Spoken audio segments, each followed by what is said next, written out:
नमस्कार दोस्तों, स्वागत है आपका हमारे YouTube चैनल में। आज हम जानेंगे RSI क्या होता है और किसी भी स्टॉक की स्ट्रेंथ पता करने के लिए इसका कैसे यूज़ किया जाता है। तो चलिए बिना टाइम वेस्ट किए शुरू करते हैं। RSI एक मोमेंटम इंडिकेटर है जिसका उपयोग टेक्निकल एनालिसिस में किसी स्टॉक, मुद्रा या अन्य संपत्ति के ओवरबॉट या ओवरसोल्ड स्थिति को समझने के लिए किया जाता है। इसे जे वेल्स बिल्डर ने विकसित किया था और आमतौर पर RSI को 14 अवधि में कैलकुलेट किया जाता है। RSI को कैलकुलेट कैसे किया जाता है, ये इसका फॉर्मूला है। RSI is equal to 100 upon 1 plus औसत लाभ और औसत हानि। ये एग्जाम्पल है। माना टाटा मोटर्स ने पिछले 14 दिनों तक निम्नानुसार लाभ और हानि बहन की। ये पहले दिन +2 उसने लानी +2% ऊपर बढ़ा, दूसरे दिन 1%, तीसरे दिन +2%, चौथे दिन 5वां, छठा, 7वां, 8वां, 9वां। अभी ये 14 दिन का डाटा हम लिख लेते हैं। 10, 11, 12, 13, 14। इसका अब हम सम निकाल लेंगे। सम ऑफ गेन्स ओवर 14 डेज +2 ये टोटल आ जाएगा 14। और जितना इसने लॉस किया है पिछले 14 दिन में वो ये डाटा लिख लेंगे यहाँ। Sum of loss over 14 days. अब हम इसका एवरेज गेन और एवरेज लॉस निकाल लेंगे। Average gain sum of gain over 14 days आया था 14, और हम 14 दिन का डाटा निकाल रहे हैं, तो इसका एवरेज गेन आ जाएगा 14। 14/14 इज इक्वल टू आ जाएगा 1। एवरेज लॉस आ जाएगा sum of loss over 14 days upon number of days हम कितने दिन का औसत निकाल रहे हैं, 14 दिन का, और उसमें पिछले 14 दिन में कितने का हमें लॉस हुआ है, 9 का।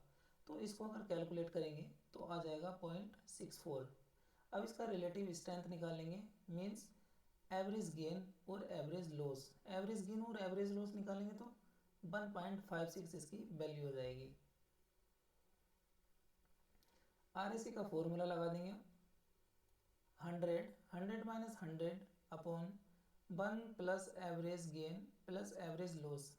ये इसका फॉर्मूला इस तरह से है। RSI 100 माइनस 100 अपॉन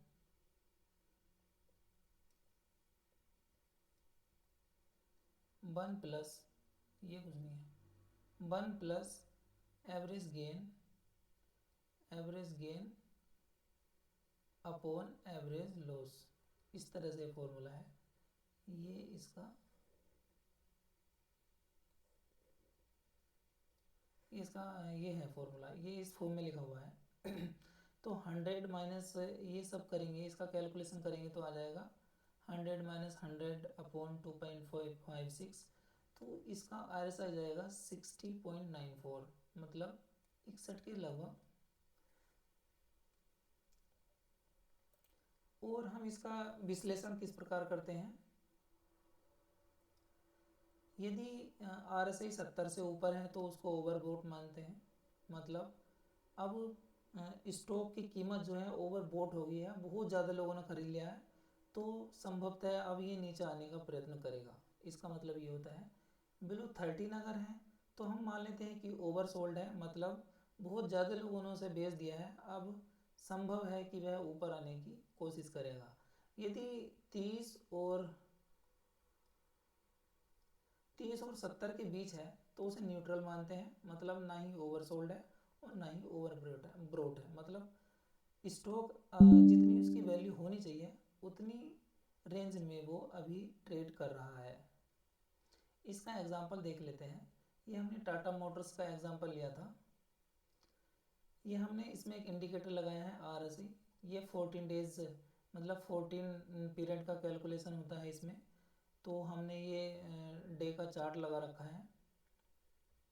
अभी टाटा मोटर्स पिछले कुछ दिनों में बहुत तेज़ी से गिर रहा है, अभी डाउन ट्रेंड है इसका, और यहाँ पे ये सपोर्ट भी ले रहा है। चलो ये अलग बात है, यहाँ भी सपोर्ट ले रहा है, अभी भी सपोर्ट ले रहा है।